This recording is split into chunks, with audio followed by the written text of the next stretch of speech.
বাড়িতে আসলাম আর কয়েকটা গরু দেখার জন্য আসলাম।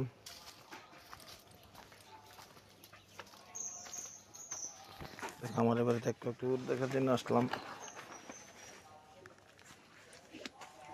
তোমার এই ঈদের গরু কি এটি বেচা শেষ? ধরো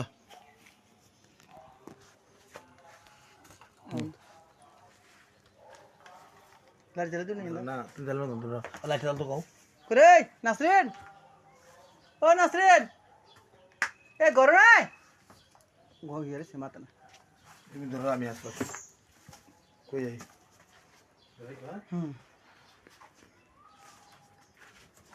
বলে ইটা না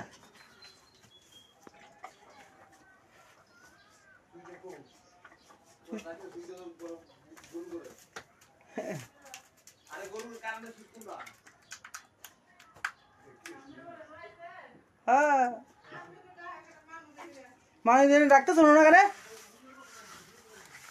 আরে দে ওই সিস্টার নাই আমার কিটা কেন কি মুস্তি আছে যে খুঁজে নিয়ে গেল। হ্যাঁ আসসালামু আলাইকুম।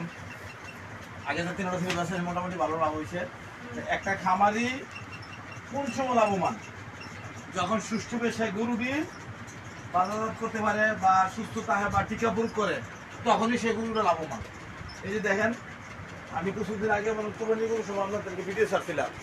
আমি ছাড়ার পরে মাসায় ওই 3টা গরু ছিল, আবার বলদ ছিল ওই সময়, না বলদ আর ইয়া ছিল। মাসায় ওই 3টা গরু বেচছে, আসলে আবার 3টা বাছুর আছে। এই যে এখানে আরেকটা আছে, তো এই যে এখানে আরেকটা আছে, এই যে তো এটাই লাভবান যদি একটা খামারি সুষ্ঠুভাবে যদি গরু লালন পালন করে সুষ্ঠুভাবে বেচতে পারে আর রোগের থেকে মুক্ত রাখতে পারে। আমি প্রত্যেকটি খামারি বলতেছি আপনারা গরুর যে টিকা প্রয়োগ করেন, যদি টিকা না দেন, যেমন গরুর গলা ফোলার টিকা আছে, এর মধ্যে অ্যালার্জি টিকা আছে, খুরা রোগের টিকা আছে, বাদলা রোগের টিকা আছে, তকরা রোগের টিকা আছে। তো এরকম 5-6 প্রকারের টিকা যদি গরুর প্রয়োগ করেন তাহলে কি হইল, আমরা ওই রোগের থেকে মুক্তি থেকে আর একটা গরু রোগ হইলে দেখেন মনে মনে কি অবস্থা শতমুখ হয়ে থাকা বা কত বিভজন হয়ে থাকা। তাহলে আমরা সবার প্রত্যেকটি লোকের বলতেছি আপনারা টিকা প্রয়োগ করেন। এই যে দেখেন মশলা দিলে, এই যে আমার এক ভাই মশলা যাও 10টা লাভ হোক 20টা লাভ হোক মোটামুটি লাভ হয়েছে, সেই গরু আবার বেচা আবার 3টা গরু নিয়ে আসছে। তো আবার এটিও আবার বেচার জন্য প্রিপারেশন নিতে আছে। তো প্রত্যেকে খামারে আমি বলতেছি যারা আপনি গরু লালন পালন করেন জায়গা পরিষ্কার বলতে দেখেন এই যে জায়গা কত সুন্দর পরিষ্কার। আপনি বেশিরভাগ ঘাস খাওয়ান না, আর গরুর সবচেয়ে আদর্শ খাবার কি জানেন? আপনারা যত ভুসি খাওয়ান, যত ইটা খাওয়ান বা হিটা খাওয়ান, সবচেয়ে গরুর কিন্তু আদর্শ খাবার হলো কি? ঘাস। ঘাসের শক্তির কোনো এদিকে ঘাসের শক্তির কোনো বিকল্প নাই। যদি পর্যাপ্ত পরিমাণে ঘাস খাওয়ান যা, একটা গরু সুস্থ রাখতে গেলে বলে বাঁচা রাখা মানে কোনোভাবে বাঁচা রাখা, তাও তার 10 কেজি ঘাসের প্রয়োজন, 10 কেজি ঘাসের প্রয়োজন। তো আর যদি আপনি পেট করে খাওয়াইতে পারেন তাহলে এটা কি প্লাস পয়েন্ট। তো আমি প্রত্যেকটি খামারের বলতেছি আপনারা সবাই প্রচুর পরিমাণ কাঁচা ঘাস করে খাওয়াবেন। ঘাসের শক্তির বিকল্প নাই। যত কন ফিট কন, এ কন, হে কন, ঘাসের শক্তির বিকল্প, যত মেডিসিন কন, যত কিছু কন, ঘাসের শক্তির বিকল্প নাই।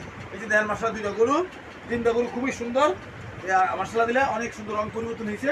আবার সবাই বলতেছি আপনারা গরুরে টিকা প্রয়োগ করবেন। এই পুঞ্জিতই আমার বস্তার বলা কিসের জন্য আসছেন ভাই? আমি টিকা প্রয়োগ করার জন্য আসছি, খামারের মাঝে মাঝে দেখে পরিদর্শন করি। বলে একটা গরুর যে চিকিৎসা করে গেলাম এই গরুটা ভালো হইলো কিনা বা ইয়ে হইলো কিনা। আচ্ছা তুমি যে আমার চিকিৎসা করতেছ, মোটামুটি তোমার গরু ভালো হচ্ছে? আলহামদুলিল্লাহ তুমি গরুতে লাভবান? যাক, আল্লাহ দিলে খামারের মুখে শুনলেন তো, মাশাআল্লাহ লাভবান। এই পর্যন্তই, আল্লাহ হাফেজ। ভিডিওটা ভাই একটু দয়া করে শেয়ার করেন, হ্যাঁ অনেকে লাইক কমেন্ট করেন ভাই, ভিডিওটা শেয়ার করেন, ফলো করেন ভিডিওটা। এই পর্যন্ত। আর তুমি এত কয় বছর ধরে গরু পালো? আমি খামারের গরমে আন্দাজ ছিল তাই তো না, কয় বছর ধরে আনুমানিক? হ্যাঁ 5-6 বছরের মধ্যে, 5-6 বছরের মধ্যে মাশাআল্লাহ ভালো লাভবান না?